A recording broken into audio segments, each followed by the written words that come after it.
स्वरूप शरीर दो, अंतःकरण की वृत्ति परमात्मा की और उस जीव की एक होती है। भक्ति में जो भगवान का भक्त भगवान की भक्ति करता है उसके हृदय में जीव भाव नहीं रहता है।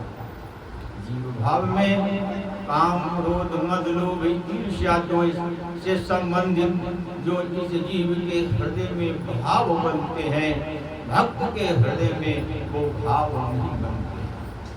और भक्त के हृदय में काम, क्रोध, मद, लोभ, ईर्ष्या, द्वेष इसी के माध्यम से इसके हृदय में सारे भाव दूषित बनते हैं और इन्हीं भावों के अनुकूल वो कर्म करते हैं, इसलिए वो अत्याचारी दुराचारी होते हैं। भगवान दोनों का ही कल्याण करते हैं। भक्त को भगवान हृदय से लगाकर उससे असीम प्रेम करके उसको अपना परम पद देते हैं और जो अभक्त होते हैं उनको भगवान दंड देते हैं, असीम दंड देते हैं।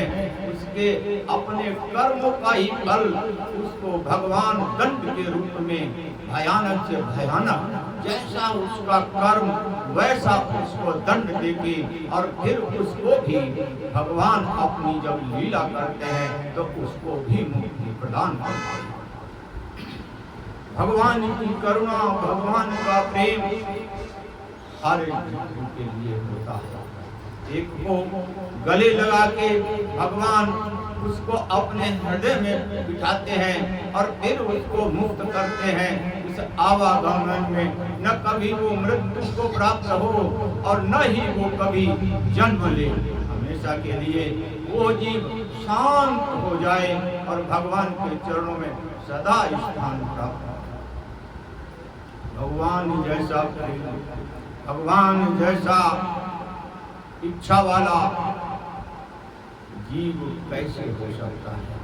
इसलिए भगवान की करुणा और भगवान का प्रेम हम सब लोगों को जानना समझना चाहिए और अपने आप परमात्मा से सदा जोड़ के रखना चाहिए।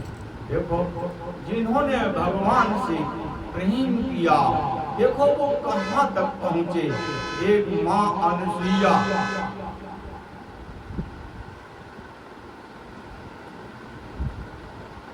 इसी संसार में वो हमारे आपके तरह से ही आई थी। एक कन्या के रूप में जन्म होता है और उनका विवाह अत्रि मुनि जी के साथ में हो जाता है। अत्रि मुनि ब्रह्म ऋषि होते हैं, हमेशा परम पिता परमेश्वर के चरणों में मन को लगाते हैं और उनमें ही अपने आप को स्थापित रखते हैं। और उनकी ही अर्धांगिनी अनुसुईया जी, वो भी भगवान के चरणों में पति के रूप में, परम ब्रह्म परमेश्वर के पति के रूप में सदा सदा के लिए उनके चरणों की अनुरागिनी रहती। आज्ञा दोनों के लिए एक ही होती है, सत्य का मार्ग। चाहे ईश्वर को भगवान राम के रूप में मानो, चाहे ईश्वर को भगवान कृष्ण के रूप में मानो, चाहे परम ब्रह्म परमेश्वर ईश्वर को पति रूप में मानो, किसी भी रूप में ईश्वर को अगर ईश्वर मान करके तुम आराधना करते हो, प्रेम करते हो, उनकी आज्ञा में रहते हो, वही परम ब्रह्म परमेश्वर सदा तुम्हारे अनुकूल रहते हैं और जीव का कल्याण करते हैं और उसको इतनी उत्तम से उत्तम स्थिति तक पहुंचा देते हैं जिसकी कोई कल्पना नहीं कर सकता है। यही सती अनुसुईया जी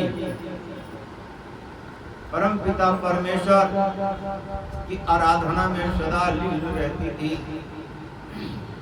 इनके पतिदेव उस समय पर समाधि में बैठ गए।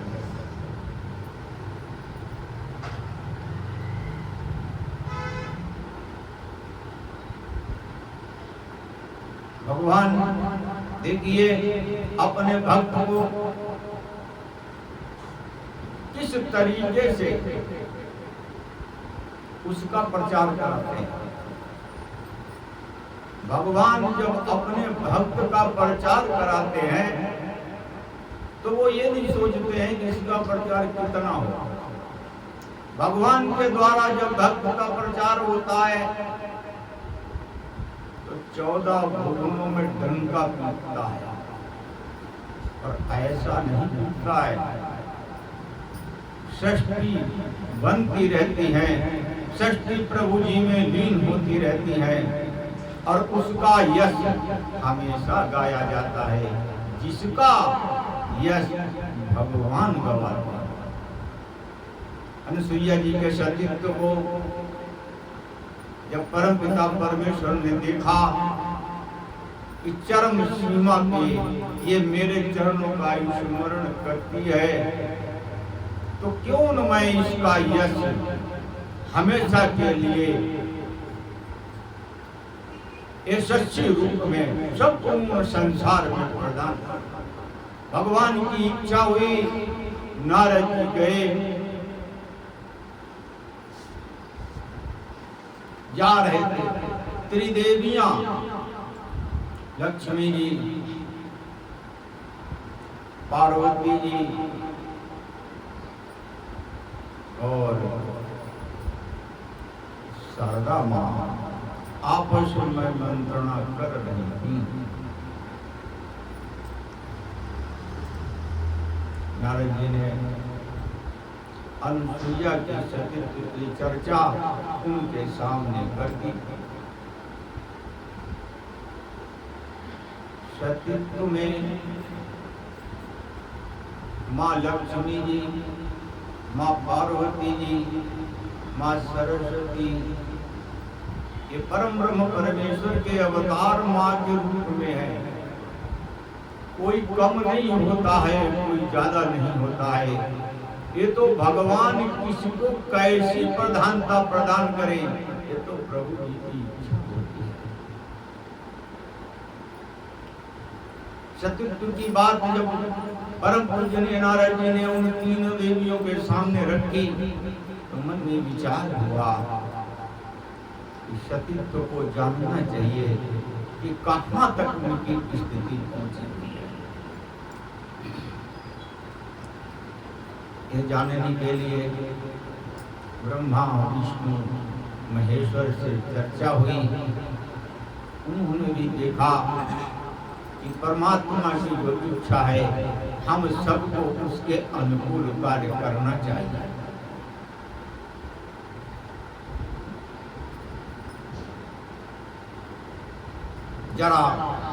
जरासंध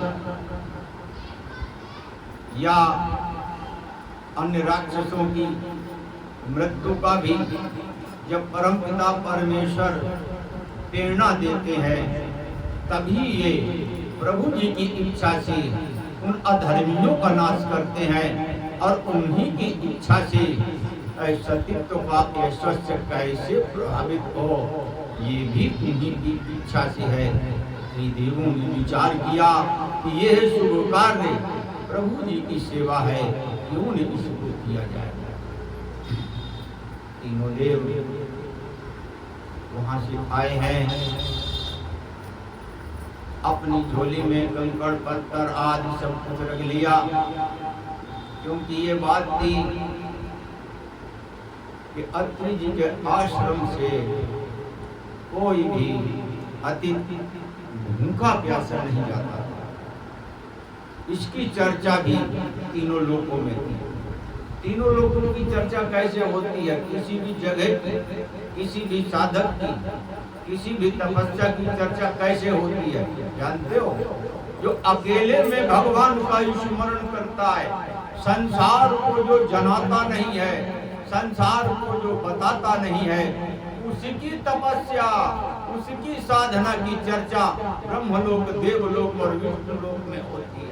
जो लोग इस संसार में अपना प्रचार करते हैं, सत्संग का करेंगे, ज्ञान का करेंगे या अन्य किसी चीजों का करेंगे, उनकी चर्चाएं वैकुंठ और ब्रह्मलोक और शिवलोक में नहीं हुआ करती हैं। जो लोग एकांत में रह के प्रभु जी के समर्पित होकर के अपने जीवन को जीते हैं और उनकी आज्ञा में सदा रहते हैं, उनका प्रचार होता है। जो सत्य का मार्ग छिपा के चलते हैं वही तो सत्य के मार्ग पे चल सकते हैं। नहीं तो सत्य के मार्ग पे चलने वाले लोगों के लिए